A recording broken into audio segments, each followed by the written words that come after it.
નમસ્કાર મિત્રો, આપનું હાર્દિક સ્વાગત છે આપણી યુટ્યુબ ચેનલમાં. આજે આપણે આ વિડીયોમાં વનરક્ષક માટે ઉપયોગી કેટલીક જાણકારી જોવાના છીએ. પર્યાવરણ અને તેનું સંરક્ષણ. તેમાં આપણે પર્યાવરણના ઘટકો, પર્યાવરણીય સંરક્ષણ, નિર્વનીકરણ એટલે કે ડિફોરેસ્ટેશન, નિર્વનીકરણના લીધે કેટલી અસરો થાય છે તેના વિશે જોવાના છીએ. તો વિડીયોને લાઇક કરી દો, ચેનલ ઉપર જો નવા આવ્યા હોય તો ચેનલને સબસ્ક્રાઈબ કરી દો અને બાજુમાં આપેલા બેલ નોટિફિકેશનને ઓન કરી દો, જેથી કરીને અમે જ્યારે નવો વિડીયો અપલોડ કરીએ તો તેની નોટિફિકેશન તમારા સુધી મળતી રહે. ચાલો વિડીયો શરૂ કરીએ. પર્યાવરણ અને તેનું સંરક્ષણ. પર્યાવરણના ઘટકો જોઈએ. પર્યાવરણને કુદરતી વિશ્વ તરીકે વ્યાખ્યાયિત કરવામાં આવે છે, જેમાં લોકો, પ્રાણીઓ અને છોડનો સમાવેશ થાય છે. તે માનવ સહિત કુદરતી વાતાવરણ અને સજીવો વચ્ચેની ક્રિયા પ્રતિક્રિયા સૂચવે છે. આમ પર્યાવરણ એ આસપાસનું વાતાવરણ છે, જેમાં જીવંત અને નિર્જીવ વસ્તુઓ રહે છે, ક્રિયા પ્રતિક્રિયા કરે છે, વૃદ્ધિ પામે છે અને નાશ પણ થાય છે. હવે પર્યાવરણના 4 ઘટકોની વાત કરીએ તો લિથોસ્ફિયર, હાઇડ્રોસ્ફિયર, વાતાવરણ અને બાયોસ્ફિયર. લિથોસ્ફિયર એટલે કે ખડકો, મૃદાવરણ, જમીનનો ભાગ. હાઇડ્રોસ્ફિયર એટલે કે પાણી એટલે કે જલાવરણ, જે જળાશયો હોય છે તે. વાતાવરણ એટલે કે હવા એટલે આજુબાજુનું વાતાવરણ. બાયોસ્ફિયર એટલે કે જીવન, તો કે જીવાવરણ, કે જેમાં માણસો છે, જીવજંતુઓ છે એટલે કે જીવનનો સમાવેશ થાય છે. લિથોસ્ફિયરની વિશેષ વાત કરીએ તો લિથોસ્ફિયર એટલે મૃદાવરણ. લિથોસ્ફિયર એ પૃથ્વીનું સૌથી બહારનું સ્તર છે, જેને પૃથ્વીનો પોપડો કહેવામાં આવે છે. આ પોપડો છે તે વિવિધ ખનિજોથી બનેલો હોય છે. હવે એમાં 2 જગ્યાએ આ પોપડો જોવા મળે છે, એક તો જમીન ઉપર અને એક મહાસાગરો ઉપર. તો જમીન ઉપર જોવા મળે છે તેને આપણે પાર્થિવ પોપડો કહીશું, અને મહાસાગરો ઉપર જોવા મળે તેને સમુદ્રીય પોપડો કહીશું. હવે લિથોસ્ફિયરનું મુખ્ય ઘટક પૃથ્વીની ટેક્ટોનિક પ્લેટ્સનું બનેલું હોય છે. યાદ રાખવાનું છે, લિથોસ્ફિયર એટલે કે મૃદાવરણનું મુખ્ય ઘટક પૃથ્વીની ટેક્ટોનિક પ્લેટ્સનું બનેલું હોય છે. હવે વાત કરીએ જળમંડળ એટલે કે જલાવરણની. જળમંડળમાં પૃથ્વીના પરના તમામ પ્રકારના જળાશયોનો સમાવેશ થાય છે, એટલે કે મહાસાગરો, સમુદ્રો, નદીઓ, સરોવરો, તળાવો વગેરે વગેરે જે પાણીના જળાશયો છે તેનો સમાવેશ જળમંડળ એટલે કે જલાવરણમાં થાય છે. તે પૃથ્વીની સપાટીના લગભગ 70% ભાગને આવરી લે છે. આ પાણીનો જે ભાગ છે તે પૃથ્વીના 70% ભાગને આવરી લે છે. પૃથ્વી પર જોવા મળતા 97.5% પાણી ખારા પાણીના રૂપમાં મહાસાગરોમાં જોવા મળે છે. હવે જે 70% પાણી છે એનું જો 100% ગણીએ તો એમાંથી 97.5% પાણી ફક્ત મહાસાગરોમાં જોવા મળે છે, જે ખારું પાણી છે, જે પીવા લાયક નથી. પૃથ્વી પર માત્ર ને માત્ર 2.5% પાણી જ તાજું પાણી છે, જે પીવા લાયક હોય છે. આપણે રોજિંદા જીવનમાં પીવા માટે તેને યુઝ કરીએ છીએ, તે 2.5% છે. હવે વાતાવરણની વાત કરીએ તો વાતાવરણ એ પૃથ્વીને આવરી લેતું વાયુનું સ્તર છે. વિપુલ પ્રમાણમાં ઓક્સિજન ધરાવતું વાતાવરણ પૃથ્વી માટે અનન્ય છે અને તે જીવનને ટકાવી રાખે છે. હવે વાતાવરણની વાત આવે એટલે વાયુ યાદ આવે આપણને, તો વાયુનું સ્તર છે તે પૃથ્વીના વાતાવરણને આવરી લે છે. હવે આ વાતાવરણમાં મુખ્યત્વે 78.08% નાઇટ્રોજન હોય છે, 20.95% ઓક્સિજનની હાજરી હોય છે, 0.93% આર્ગોનની હાજરી હોય છે અને 0.038% કાર્બન ડાયોક્સાઇડ, હાઇડ્રોજન, હિલિયમ જેવા અનેક ઉમદા વાયુઓનો સમાવેશ થાય છે. હવે બાયોસ્ફિયરની વાત કરીએ તો બાયોસ્ફિયર એ પૃથ્વી પરના તમામ પ્રદેશોનો ઉલ્લેખ કરે છે જ્યાં જીવન અસ્તિત્વ ધરાવે છે. એટલે કે બાયોસ્ફિયર એટલે જીવાવરણ, કે જ્યાં જીવન શક્ય છે તેને બાયોસ્ફિયરમાં ઉલ્લેખ કરવામાં આવે છે. બાયોસ્ફિયર એ તમામ જીવંત પદાર્થો, બાયોમાસ, બાયોટાના સરવાળાનો ઉલ્લેખ કરે છે. તે ધ્રુવીય બરફના ઢોળાવથી લઈને છેક વિશ્વવૃત્ત સુધી વિસ્તરેલો છે. ત્યારબાદ પર્યાવરણીય સંરક્ષણની વાત કરીએ તો પર્યાવરણીય સંરક્ષણ એ કુદરતી વાતાવરણ અને તેમાં વસતા પર્યાવરણીય સમુદાયનું રક્ષણ, જાળવણી, વ્યવસ્થાપન અથવા તો પુનઃસ્થાપન કરવું. એટલે કે પર્યાવરણીય સમુદાયો છે તેનું રક્ષણ, જાળવણી વગેરે વગેરે કરવું, તેને પર્યાવરણીય સંરક્ષણ કહેવામાં આવે છે. પર્યાવરણીય સંરક્ષણ છે તે આપણે નીચે મુજબ કરી શકીએ છીએ. એક તો વન નાબૂદી અટકાવવી જોઈએ, એટલે કે જે વનને કાપવામાં આવે છે, વૃક્ષો કાપવામાં આવે છે, ઝાડવાઓ કાપવામાં આવે છે, તેને નાબૂદ થતાં આપણે અટકાવીએ તો પર્યાવરણનું સંરક્ષણ કરી શકીએ. બીજા નંબર ઉપર છે કુદરતી બિન નવીનીકરણ સંસાધનોનો યોગ્ય રીતે ઉપયોગ થવો જોઈએ. એટલે કે આપણે જે કુદરતમાંથી સંસાધનો મળી રહ્યા છે તેનો યોગ્ય રીતે અને કરકસરપૂર્વક ઉપયોગ કરીએ તો આપણે જે પર્યાવરણ છે તેને જાળવી રાખીશું. વનીકરણ એ પર્યાવરણને બચાવવાનો શ્રેષ્ઠ માર્ગ છે. વધારે ને વધારે વૃક્ષો વાવવા અથવા વનને આગળ વધારવું તે એક શ્રેષ્ઠ માર્ગ છે પર્યાવરણને બચાવવાનો. ઔદ્યોગિક કચરાનો યોગ્ય નિકાલ તેમજ રિસાયકલિંગ બાબતે વધુને વધુ ધ્યાન આપવું જોઈએ.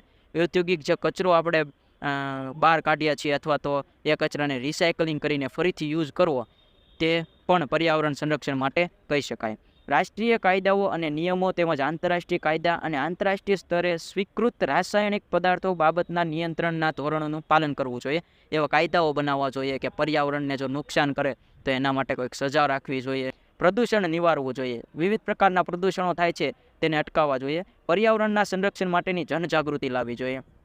પર્યાવરણ અને કુદરતી સંસાધનોના સંરક્ષણ અંગે લોકોમાં જાગૃતિ લાવવા માટે મીડિયાનો ઉપયોગ કરવો જોઈએ. પર્યાવરણના સંરક્ષણ માટે જનજાગૃતિ લાવવા માટે વિવિધ પ્રકારના કાર્યક્રમો કરવા જોઈએ. સોશિયલ મીડિયા છે અથવા તો કોઈ પણ પ્રકારની માધ્યમથી આપણે જનજાગૃતિ લાવી શકીએ છીએ. ગ્રીન બેલ્ટની સ્થાપના કરવી જોઈએ. હવે નિર્વનીકરણ આપણે જોઈએ. ડિફોરેસ્ટેશન તો શહેરીકરણ, ઔદ્યોગિકરણ, ખાણકામના કામકાજ તથા ઘરેલું અને અન્ય હેતુઓ માટે લાકડાના ઉપયોગના પરિણામ સ્વરૂપે વૃક્ષોના અંધાધૂંધ કપાતને કારણે જંગલોમાં ભારે ઘટાડો જોવા મળે છે. નિર્વનીકરણ એટલે જંગલોમાં થતો ઘટાડો. શહેરીકરણ કરવા માટે, ઔદ્યોગિકરણ કરવા માટે, ખાણકામ કરવા માટે એટલે કે ખનિજોનું ખોદકામ કરવા માટે આપણે વધારે ને વધારે જંગલોને કાપી નાખતા હોઈએ છીએ, એમાં ઘટાડો થતો હોય છે. લાકડાનો ઉપયોગ કરવા માટે પણ આપણે જંગલો તોડી નાખતા હોઈએ છીએ, કાપી નાખતા હોઈએ છીએ, એટલે જંગલોમાં ઘટાડો થાય છે. હવે નિર્વનીકરણના કારણો જોઈએ તો 4 મુખ્ય કારણો છે. સ્થળાંતરિત ખેતી, વિકાસ કાર્ય, બળતણની જરૂરિયાત, કાચા માલની જરૂરિયાત. આ 4 કારણોને આપણે વિસ્તારથી જોઈએ. તો સ્થળાંતરિત ખેતી, આ પ્રથામાં જમીનનો એક ભાગ સાફ કરવામાં આવે છે, તેના માટે જ વનસ્પતિ બાળવામાં આવે છે અને રાખને જમીનમાં ભેળવવામાં આવે છે અને આ રીતે જમીનમાં પોષક તત્વો ઉમેરવામાં આવે છે. જમીનનો આ પટ્ટો 2 થી 3 વર્ષ પાક ઉગાડવા માટે વપરાય છે અને ઉપજ સાધારણ થાય છે. ત્યારબાદ આ વિસ્તાર ત્યજી દેવામાં આવે છે જેથી તે જમીન ફળદ્રુપતાને પુનઃ પ્રાપ્ત કરી શકે અને તે જ પ્રક્રિયા જમીનના તાજા ભાગ પર પુનરાવર્તિત થાય છે. ખેતીના આ પદ્ધતિ માટે ઉચ્ચ સ્તરના યાંત્રિકીકરણની જરૂર પડતી નથી, પરંતુ તેમાં સરળ સાધન સમૂહની જરૂર પડે છે. હવે સ્થળાંતરિત ખેતીમાં શું થાય છે તો કે જંગલનો અથવા તો જમીનનો કોઈ એક ભાગ સાફ કરવામાં આવે છે અને ત્યાં તે વનસ્પતિઓને બાળી અને તેનો જે રાખ થાય છે તેનો પોષક તત્વો તરીકે ઉપયોગ કરવામાં આવે છે. આ જગ્યા 2 થી 3 વર્ષ સુધી પાક ઉગાડવા માટે ઉપયોગમાં લેવામાં આવે છે. ત્યારબાદ આ જગ્યાને છોડી દેવામાં આવે છે જ્યાં સુધી ફરીવાર ફળદ્રુપ ન થાય ત્યાં સુધી. પછી આની આ પદ્ધતિ બીજી જગ્યાએ જઈને અપનાવવામાં આવે છે જેથી કરીને ધીરે ધીરે વૃક્ષો કપાતા જાય છે અને વન છે તે ઘટતા જાય છે. ત્યારબાદ વિકાસ કાર્યની વાત કરીએ તો માનવ વસ્તી નોંધપાત્ર રીતે વધી છે, તેથી તેમની આવશ્યકતાઓ પણ વધી રહી છે. જળ વિદ્યુત પ્રોજેક્ટ, મોટા ડેમ અને જળાશયો જેવા વિકાસના પ્રોજેક્ટ, રેલવે લાઇનો અને રસ્તાઓ ફક્ત ફાયદાકારક જ નથી, પરંતુ તે અનેક પર્યાવરણીય સમસ્યાઓથી પણ જોડાયેલા છે. આમાંના ઘણા પ્રોજેક્ટ માટે મોટા પાયે જંગલની કાપણીની જરૂરિયાત પડે છે. હવે વિકાસ કાર્ય કરવા માટે એટલે કે વિકાસના કામો તો કેવા કહેવાય, જળ વિદ્યુત પ્રોજેક્ટ છે, મોટા મોટા ડેમો બનાવવા પડે અથવા તો રોડ રસ્તાઓ બનાવવા માટે, રેલવે લાઇન બનાવવા માટે જે જંગલો નડતા હોય અથવા વચ્ચે આવતા હોય ઝાડવાઓ છે, જંગલો છે, તેને કાપી નાખવામાં આવે છે. તે પણ એક નિર્વનીકરણનું મુખ્ય કારણ છે. બળતણની જરૂરિયાત જોઈએ તો વધતી જતી વસ્તીના લીધે આપણે બળતણની વધારે ને વધારે જરૂરિયાત પડશે, જેથી કરીને જંગલોને કાપવાની તીવ્રતા વધી છે.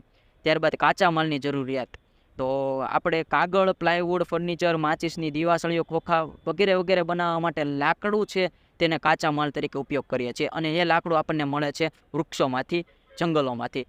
જેથી કરીને આપણે કાગળ, પ્લાયવુડ, ફર્નિચર, માચીસની દિવાસળીઓ, ખોખા બનાવવા માટે લાકડાનો ઉપયોગ થાય. એ લાકડું મેળવવા માટે આપણે વૃક્ષો કાપીએ એટલે નિર્વનીકરણ થાય, વનો ઓછા થાય. દવાઓ છે, સુગંધિત દ્રવ્યો છે, પરફ્યુમ, રેઝિન, ગુંદર, મીણ, ટર્પેન્ટાઇન, લેટેક્સ, રબર, આલ્કેલોઇડ, મધ, આ બધા જ નાના મોટા ઉદ્યોગો માટેનો કાચો માલ છોડમાંથી પ્રાપ્ત થાય છે, વૃક્ષોમાંથી પ્રાપ્ત થાય છે. જેથી કરીને તેને વધારે ને વધારે મેળવવા માટે વૃક્ષો કાપવામાં આવે છે અને નિર્વનીકરણ કરવામાં આવે છે, જંગલો ઘટાડવામાં આવે છે. વિવિધ કાચા માલની માટે માંગ એ વનસ્પતિ પરિસર તંત્રની અધોગતિનું મુખ્ય કારણ બને છે. જંગલોની કાપણી, વધારે પડતું ચારણ, કૃષિ, ખાણકામ, શહેરીકરણ, પૂર, આગ, જંતુ રોગ, સંરક્ષણ અને સંદેશા વ્યવહાર પ્રવૃત્તિઓથી પણ જંગલોનું નુકસાન થાય છે. હવે નિર્વનીકરણ થાય તો એની શું શું અસરો થાય તે જોઈએ. તો ભૂગર્ભ જળ સ્તર અને વરસાદમાં ઘટાડો થાય. જંગલો ઘટવાના એટલે વરસાદમાં ઘટાડો થવાનો, વરસાદમાં ઘટાડો થાય એટલે ભૂગર્ભ જળની જે સપાટી છે, આપણે પીવાલાયક પાણી છે, તેના જળ સ્તર નીચા જતા રહેશે. જંગલોની ગુણવત્તામાં ઘટાડો થશે. જેમ જેમ જંગલો કપાશે તેમ તેમ તેની ગુણવત્તાઓ પણ ઘટતી જશે. પ્રાકૃતિક પુનઃસ્થાપન ચક્રમાં અસંતુલન જોવા મળે, એટલે કે જે વરસાદ, ઠંડી અને ગરમી, આ બધા જે ચક્રો છે તેમાં અસંતુલન જોવા મળશે જંગલોના લીધે. જંગલો નથી એટલે વરસાદ ન થવાનો, વરસાદ વહેલો મોડો થાય, આવા બધા અસંતુલન જોવા મળશે. ખાણકામને લીધે ભૂમિનું ધોવાણ થશે. ખાણકામ એટલે કે ખનિજ મેળવવા માટે વધારે ને વધારે ખાણો બનાવવામાં આવે, જમીન ખોદવામાં આવે, જેથી કરીને ભૂમિનું ધોવાણ વધશે. પરિવહન તંત્ર નિવાસ સ્થાનની ગુણવત્તામાં ઘટાડો થશે.